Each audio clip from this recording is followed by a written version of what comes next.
Yes, okay. Today we are going to perform a practical on three-phase alternator. This is our first practical. The name of practical is determination of voltage regulation and efficiency of three-phase alternator by direct load test.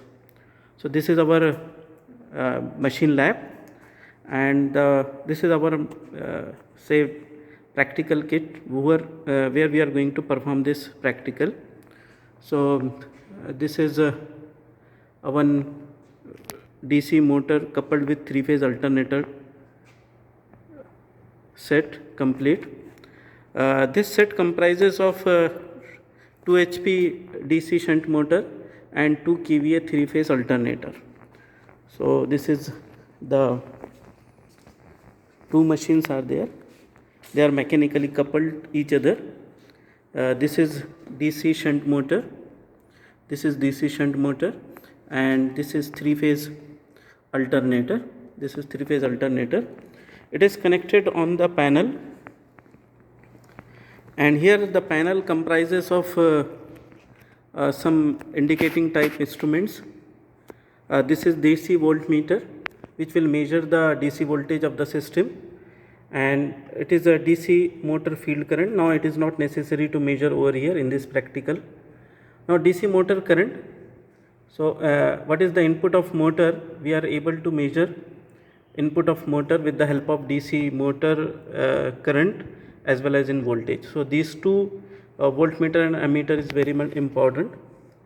Next is the alternator DC field excitation. We will keep this excitation constant during our practicals for the rated voltage.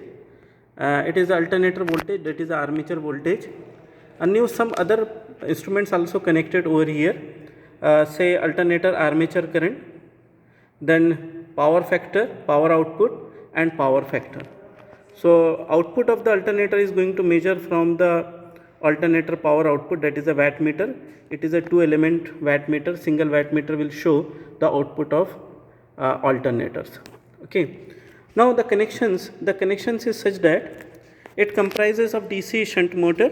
So here it is a DC shunt motor. Next is the three-phase alternator winding is carried out.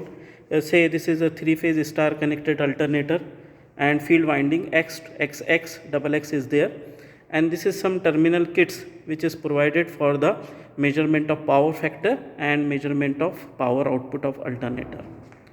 The output of alternator is connected to three-phase resistive load. So the power factor of the load is unity. It is simple to calculate. It is simple for our calculation, and a rheostat is connected in series with the field winding for adjusting the required speed, that is the rated speed of the alternators. Now before starting the practical, we should take care some precautions, and a precaution is that all switch should be closed. It means it is should be a off position, and before starting your practical, and you ensure that the starter of the DC shunt motor should be at off position. So the starter of the DC shunt motor at off position. Now detailed nameplate reading, it is written over here. So here the output of DC shunt motor is 3 HP, 220 volt, 12 ampere is there, 1500 RPM, class B insulation, and for the alternator it is a 3-phase 2 kV alternator, 415 volt, and full load current is 2.8 ampere, and it is a rating insulation class is B, and CMR, continuous maximum rating, is there.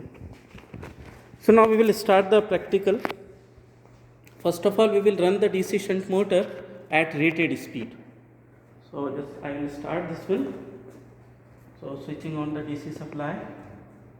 So voltage is 220 volt. So it is a rated voltage. I will just start the DC shunt motor first and bring it to the rated speed, synchronous speed.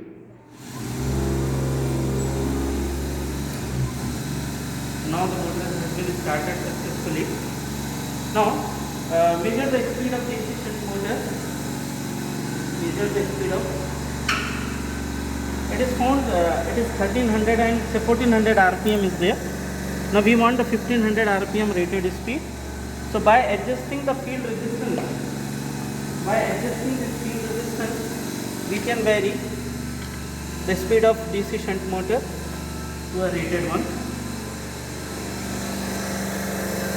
So it is 145960 RPM. Again we will increase slight change in the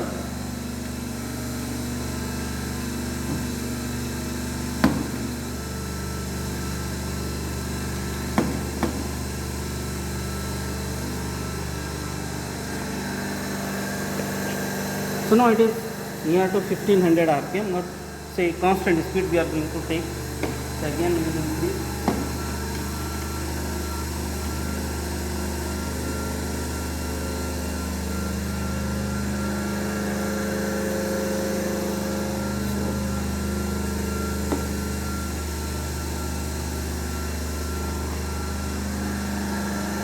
So it is a 1500 RPM, perfect 1500 RPM is the speed. Now we will increase the excitation of the alternator. See here, this is the alternator field excitation, this is the field excitation of the alternator, and this is the alternator EMF. Now it is 0. Now as soon as we switch on the excitation, this is the DC supply is given to the excitation. You ensure that it should be a 0 position. Now start, your DC supply has started. Now increase the excitation. As you increase the excitation, the armature voltage which is connected between phase to phase, between these two phases, see here, this is one phase and this is the second phase. I am connecting in between two phases. So now the voltage has been increased. Again increase the voltage, still it will develop. The rated voltage is 200 and say we are keeping 215 volt over here. Okay. So it is no load condition. So first reading under the no load condition is that the armature current is 0.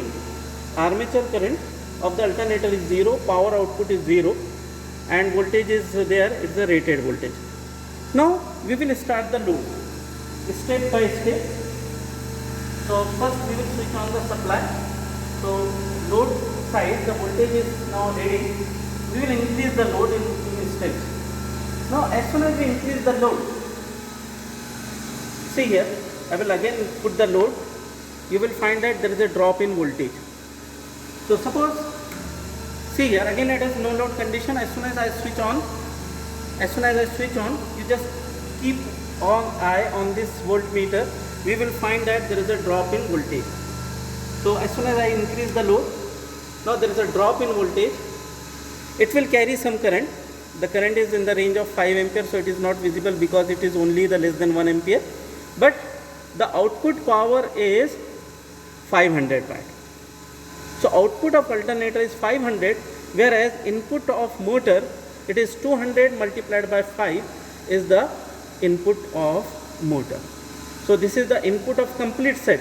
But first of all we have to find out the output of DC shunt motor by considering some say data which we have already covered in the theory.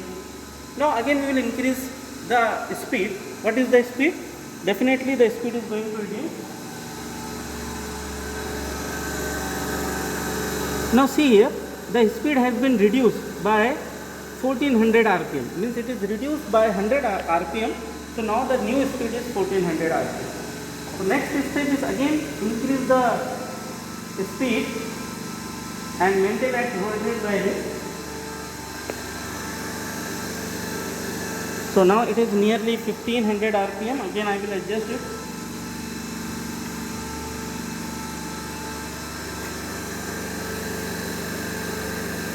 So it is nearly 1500 RPM. We have maintained it to the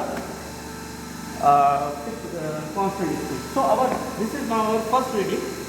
First reading is that the voltage is 290 volt and output power is 500. Similarly, we will increase the second load.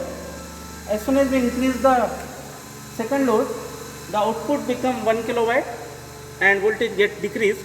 But at the same time we will increase the current, increase the excitation, increase the resistance in the field winding to maintain the constant speed. So by this way, in the different steps we are able to load the alternator we are able to calculate the voltage regulation, we are able to calculate the efficiency of alternator. Now the procedure to step switch off the load. First you decrease the load, definitely speed is going to increase, again decrease the resistance. Now switch off the excitation, bring to the zero value. Once it is zero, you switch off the supply for the DC supply. So this is the end of our first practical.